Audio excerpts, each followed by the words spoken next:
আমাদের কারিমুল, আমি দাদুর কবর এমনি দেখাইনি, তোমার সব চলে যাবে, দাদুর কবরটা প্রমাণ মানে হাতছাড়া হবে না, দাদুর কাগজটা আছে। আমি আপনারা যারা আছেন এখানে সব ধর্মে বর্ণের মানুষের কথা বলছি। আচ্ছা, আপনারা যে বাড়িতে বসবাস করছেন এই জায়গাটা কার?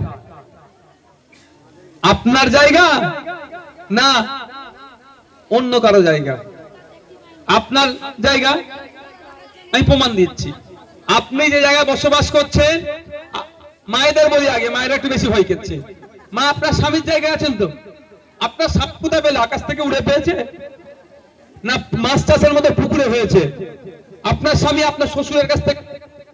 আপনার শ্বশুর কোথা থেকে পেল? তার আব্বার কাছ থেকে, তার বাবার কাছ থেকে। এইরকম করে করে তো জায়গাগুলো পেয়েছে, এইরকম করে করে তো জায়গাগুলো পেয়েছে। দলিল যদি আপনি খোঁজেন, দলিল পড়ছা 100 বছরের পুরাতন। দেশ স্বাধীন হয়েছে কবে? 1947-এ। আর আপনি দলিল পাবেন 1847-এর দলিল আমাদের বাড়িতে আছে। বুঝতে পারছেন? তাহলে অযথা আতঙ্কিত হবেন না।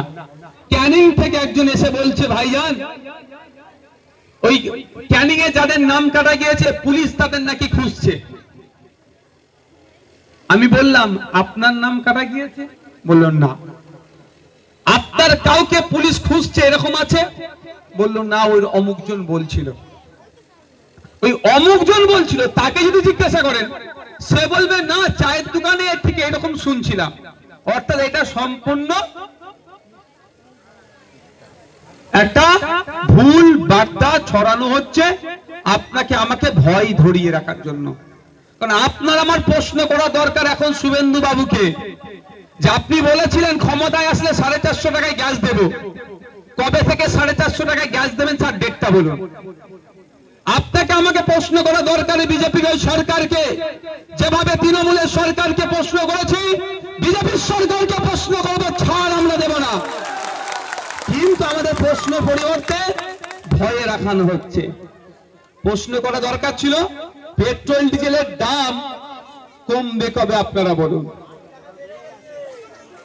এই কদিনে 3 বার দাম বেড়ে গিয়েছে, এই প্রশ্ন করা দরকার। তার পরিবর্তে ভাইজান কোন জায়গায় নাকি পুলিশ ডাকছে। আরে কে বলেছে? আপনাদের জানিয়ে রেখে যেতে চাই, নির্বাচন কমিশনের কাজ কে ভারতীয় নয় এটা খোঁজা নয়। নির্বাচন কমিশনের কাজ 800 বছর। এই বাবুরা আস্তে। নির্বাচনের কমিশনের কাজ 800 বছর হলো ভোটার লিস্টে নাম তুলে দাও, মারা গেল নাম ডিলিট করে দাও, সময় টাইম টু টাইম ভোটকে কন্ডাক্ট করো। নির্বাচন রিলেট কাজ হবে, এটা নির্বাচন কমিশনের কাজ। এখন আপনার ভোটার লিস্টের নাম ডিলিট হয়ে আছে, আপনার সব ডকুমেন্টস আছে। এই যেমন আমার মায়ের নাম কমলা গায়েন, এনার মেয়ের বিয়ে দিয়েছে কমলা এই সরস্বতী গায়েন মন্ডল, যার সাথে বিয়ে হয়েছে মন্ডল টাইটেলটা অ্যাড করে নিয়েছে। খোঁজ নিয়ে দেখবেন তার নামটা ডিলিট করে দিয়েছে। এ কি ভারতীয় নয়? জাহানারা খাতুন নাম ছিল, বিয়ের পরে জাহানারা বেগম হয়েছে বা জাহানারা বিবি হয়েছে, তারও নাম ডিলিট হয়ে গেছে। ও কি ভারতীয় নয়? এত ভয় পাওয়ার কি আছে? আপনার কি ভোটার কার্ড ছাড়া কোনো ডকুমেন্টস নাই? আধার কার্ড নাই, প্যান কার্ড নাই, রেশন কার্ড নাই, স্কুল সার্টিফিকেট নাই, ব্যাংকের পাসবুক নাই, পাসপোর্ট নাই, আপনি যে জায়গায় বসবাস করছেন তার দলিলটা নাই, সর্বোপরি আপনার বাপ দাদু যে কবরে শুয়ে আছে ওখানেও তো দলিল আছে। বিনা দলিলে যদি আপনার দাদুটক যে কবরে শুয়েছিল এই তৃণমূল জমি হাঙররা ওই কবরস্থানটা ছাড়তো? ওইটাও তো দখল করে নিত ওরা। কি বলছি বুঝে আসছে? তাহলে কাগজ আছে, আপনাকে ভয় দেখানো হচ্ছে। ভোটাধিকারের সাথে নাগরিকত্বের কোনো সম্পর্ক নাই। আমি মনে করছি 27 লক্ষ নাম অন্যায় ভাবে ডিলিট করেছে। সব নাম আমাদের উঠবে, সব নাম উঠবে। তাহলে আপনি আমি ভয় পাচ্ছি কেন? যদি কোনো সময়ে কোনো পুলিশ ভুল করে এসে যায় এই ভোটাধিকার লিস্টে নাম ডিলিট আছে, আমি আপনাদের বলবো আমাদের সাথে যুক্ত হয়েছে এখন কমলা গায়েন মা, সাদা ভাই যারা নেতৃত্বরা আছে, শামসুদ্দিন ভাইরা আছে, এদের সাথে কথা বলবেন। পুলিশকে আমরা কথা বলবো, পুলিশের সাথে আমরা কথা বলবো, তারপরে আপনারা কথা বলবেন যদি কাউকে ডাকে, আমরা বুঝে নেব। ঠিক আছে, ভয় পাবেন না। ডকুমেন্টস আপনারা সবাই ট্রাইব্যুনালে অ্যাপ্লাই করেছেন তো? কেউ অনলাইন করেছে বা কেউ অফলাইন করেছে। এর মধ্যেও যদি কেউ অ্যাপ্লাই করেননি, কেউ যদি থেকে থাকে, তাকেও বলবেন ভাইজান বলেছে, ভয় পাবেন না। তাহলে তার করণীয় কি? তাকে এখন অনলাইনে সে পাবে না, আস্তে আস্তে আস্তে তাকে এখন অনলাইনে সাইবার ক্যাফে গিয়ে আপনি পাবেন না অ্যাপ্লাই করতে। তাহলে কি করতে হবে? তাকে এখন হার্ড কপি জমা দিতে হবে। কোথায়? ডিএম এর কাছে, ডিস্ট্রিক্ট ম্যাজিস্ট্রেটের কাছে।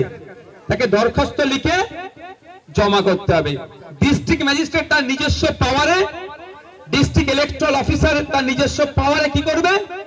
ট্রাইব্যুনালে পাঠিয়ে দেবে। এবার সমস্যা হচ্ছে কি জানেন? যে জাজেসরা এটা দেখছে, আমার মন বলছে এটা হয়তো কম দেখছে, তাহলে স্লো হচ্ছে। আমরা যদি সুপ্রিম কোর্টে গিয়ে এই অর্ডারটা বার করে আনতে পারি যে আগামী 6 মাসের মধ্যে বা 3 মাসের মধ্যে এই কেসগুলো কমপ্লিট করতে হবে, তাহলে তারা কি হবে? বেশি বেশি করে হয়তো দেখবে। আমার মন বলছে এটা, কি হচ্ছে তো বলতে পারবো না। তাই আপনাদের তাহলে 2 থেকে 3টে কথা বললাম। প্রথম কথা, ভোটার লিস্টের নাম ডিলিট হয়েছে মানে এ নয় যে আপনি ভারতীয় নয়, এইরকম ব্যাপার নয়। দ্বিতীয় হচ্ছে কথা, যদি কেউ এখন অ্যাপ্লাই করতে ভুলে যায়, তাদের হচ্ছে অ্যাপ্লাই করার জায়গা আছে কোথায়? ডিস্ট্রিক্ট ম্যাজিস্ট্রেটের কাছে, ডিএম অফিসে। 3 নম্বর কথা হচ্ছে, আপনারা অযথা আতঙ্কিত হবেন না। দ্রুততার সাথে এটা সমাধানের জন্য আপনাদের বিধায়ক সুপ্রিম কোর্টে যাবে আইনি পরামর্শ নিয়ে। কি বলছে? ও আমার কোলে উঠতে হবে? তোর বাপের এক জ্বালা, তোর এক জ্বালা, কত সহ্য করব রে। চুমু দে, চুমু দে। থাকি দাদু, এটা ঠিক আছে, ঠিক আছে। আপনাদের এমএলএ আপনাদের জন্য এই আইনি লড়াইটা লড়ার প্রস্তুত রেখেছে। তাহলে এসআইআর পর্বটা ক্লিয়ার হয়েছে তো নাকি? অযথা আতঙ্কিত হয়ে কিচ্ছু লাভ হবে না। আমরা মিছিল মিটিং দেখেছি, এটাকে লক্ষ্য রাখো। প্রয়োজনে একসাথে রাস্তায় নামতে যখন ডাকবো, যদি মনে হয় সাড়া দেওয়ার দরকার, আমাদের সাথ দেবেন। একটা পাঠ গেল। এবার আমি বিধায়ক হিসাবে আপনাদের কাছে এসেছি। বিগত নির্বাচনে যারা আমাকে ভোট দেয়নি, তাহলে আমি কি করব? তাকে বিধায়ক আমি আবারও বলছি, আতঙ্কিত হবেন না। আজকে আমার কাছে চালতাবেড়িয়া অঞ্চলের পানাপুকুরে আমি জনসংযোগে গিয়েছিলাম।